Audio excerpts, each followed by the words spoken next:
ఆరోగ్యం చెక్ చేయడానికి డాక్టర్లు ఉండాలి అధ్యక్ష. అట్లీస్ట్ రెండు మూడు హాస్టల్స్కైనా ఒక డాక్టర్ రెగ్యులర్గా ఉండాలి. ఉండి చాలామంది డాక్టర్లు ఖాళీగా ఉంటున్నారు, నియామకం చేయొచ్చు. వాళ్ళకి ఉదయమో సాయంత్రమో వాళ్ళకి సంబంధించి వాళ్ళకు ఉన్నటువంటి పౌష్టికాహారం, వాళ్ళకు ఉన్నటువంటి వాళ్ళ ఆరోగ్యానికి సంబంధించినటువంటి అంశాలు, వాళ్ళకున్న బలం ఎంత, ఇవన్నీ కూడా చేయాల్సినటువంటి అవసరం ఉంది అధ్యక్ష. అదేవిధంగా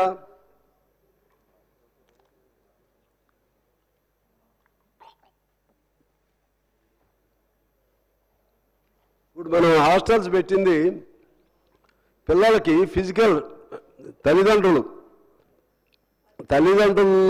గృహాల్లో పేదవాళ్ళుగా ఉన్నప్పుడు వాళ్ళకి సరైన తిండి ఉండదు కాబట్టి హాస్టల్స్ పెడితే సరైన ఫుడ్ ఉంటుంది, ఫిజికల్ స్ట్రెంగ్త్ ఉంటుంది. ఫిజికల్ స్ట్రెంగ్త్ ఉంటే ఆటోమేటిక్గా మెంటల్ స్ట్రెంగ్త్ ఉంటుంది. మెంటల్ స్ట్రెంగ్త్ ఉంటే చదివినా లేకపోతే ఏమైనా చూసినా దాన్ని ఇమీడియట్గా గ్రాస్ప్ చేసే కెపాసిటీ ఉంటుంది. అది దానిపైన శ్రద్ధ లేదనేది నేను మీకు తెలియజేస్తున్నాను అధ్యక్ష. నెలకు 6 సార్లు చికెన్, 2 సార్లు మటన్, 24 రోజులు ఎగ్గు, ఇటువంటివి ఉండాలి. కానీ అన్ని చోట్ల సరిగా జరగట్లేదు అనేది నా బాధ. మధ్యాహ్న భోజన వర్కర్లు ఉండటానికి 54,000 మంది ఉన్నారు అధ్యక్ష.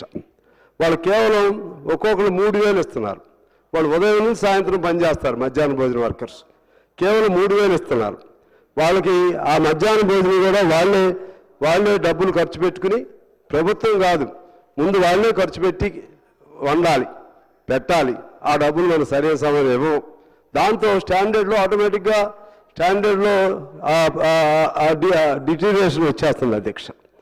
అది శ్రద్ధ పెట్టాలని చెప్పి మీ ద్వారా ప్రభుత్వాన్ని కోరుతున్నాను. ఇక టెక్నికల్ ఎడ్యుకేషన్ సంబంధించి